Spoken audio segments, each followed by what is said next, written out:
আজ সকালে TV on করার পরে আমি যে সংবাদটি দেখলাম সেটি দেখে আমি পুরোই অবাক। তো এয়ারপোর্টের মাঠে এসেছে সবথেকে দামি কার বুগাটি চিরন, যেটা শহরে মাত্র 1 পিস। কিন্তু যে চুরি করতে যাবে পুলিশটা পেছনে গুলি মেরে দেবে, কারণ এটিতে খুব কড়া সিকিউরিটি রাখা। তো আরো বিস্তারিত জানতে যোগাযোগ রাখুন টপাটপ টিভি। ও, এই গাড়িটা তাহলে আমাকেই চুরি করতে হবে। তো চুরি করার আগে আমি আমার জামা কাপড়টা চেঞ্জ করে নিই। তো এই জামা কাপড়টি চেঞ্জ করে এখন আমি গাড়ি চুরি করতে এয়ারপোর্টের মাঠে যাব সাইকেল চালিয়ে। আমি এতই গরিব যে আমার কাছে একটি সাইকেলের থেকে দামি কিছু কেনার সামর্থ্য নেই। তো এই যে সাইকেল, আমি এখন সাইকেল চালিয়ে যাব এয়ারপোর্টের মাঠে গাড়ি চুরি করতে। তো এখন আমি যাচ্ছি। তো এই যে আমি এখন এয়ারপোর্টের মাঠে চলে এসেছি। তো এয়ারপোর্টে ঢোকার আগে দেখি দুটো পুলিশের গাড়ি। এখানে অনেক সিকিউরিটি রয়েছে, কিন্তু আমাকে এই গাড়ি চুরি করা থেকে কেউ আটকাতে পারবে না, কারণ আমি এই গাড়ি চুরি করে একটি নতুন বাড়ি কিনবো গাড়িটি বিক্রি করে। তো এখন আমি এয়ারপোর্টের মাঠে ঢুকছি। আমি এয়ারপোর্টের মাঠে ঢুকতে গিয়ে পড়ে গেলাম। তো এখন ফাইনালি আমি চলে এসেছি এয়ারপোর্টের মাঠে।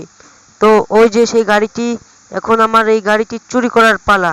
তো এখন আমি যাচ্ছি, সাইকেলটা এখানে রেখে আমি এখন যাব গাড়ি চুরি করতে। তো এখন এই দরজাটা খোলা বাকি। তো এখন আমি এই ফোন করে দরজাটা খুলছি। দরজাটা খুলে যাচ্ছে, দরজাটা খুলে গেল। এখন আমি গাড়িটি নিয়ে যাওয়ার পালা।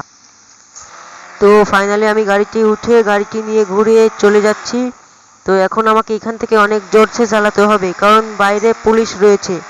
তো জোরছে, এখানে বেঁধে গেল জোরছে। ও ফাইনালি উঠে গেল। এখন আমাকে এখান থেকে জলদি জলদি পালাতে হবে। তো এখন আমি ফাইনালি গাড়িটি নিয়ে চলে যাচ্ছি। তো কি করার, পুলিশে দেখে ফেলেছে। তো পুলিশে আমার পিছনে ধাওয়া করেছে, আমাকে এখন প্রাণ বাঁচিয়ে পলাতে হবে।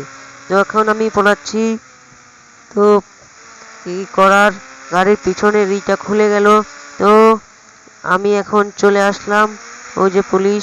তো এই গাড়িটি নিয়ে আমি চলে আসছি বাড়ি। প্রায় 2 ঘন্টা আমাকে পুলিশে ধাবড়িয়েছে। তো এই নাকানি চুবানি খেয়ে আমি এই গাড়িটিকে নিয়ে এখন চলে আসলাম আমার বাড়িতে। এই গাড়িটি আমি পরে রেপ্রিসোটে নতুন একটি কালার করে বিক্রি করে দেব। তো গাড়িটি আমি এখন এই গ্যারেজের ভিতরে ঢুকিয়ে দিলাম।